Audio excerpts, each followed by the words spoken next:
In this third example about finding the interquartile range of the given data set, our n is 11. So in my first video about this topic, the n is 9. The second video, the n is 10. And here, the n is 11. So those are the only difference among those three examples. The formula is the same. It's still Q3 minus Q1. Step number one is the same. We need to arrange the data set from increasing order, or into increasing order rather, from lowest to highest. And of course, we need to divide this into two sets. So the first is going to be this. All right. And then the second is going to be this, leaving this quartile number 2 alone in the middle.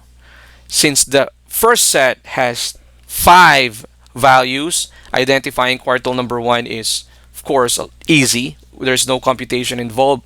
Now, step number 3 is compute Q1 and Q3. But since the first half has 5 values, then Q1 is just going to be that middle value, 110. And of course, for quartile number 3, it's going to be 140. And of course, we just need to find the difference of those two to find the interquartile range, and that's going to be equal to 30.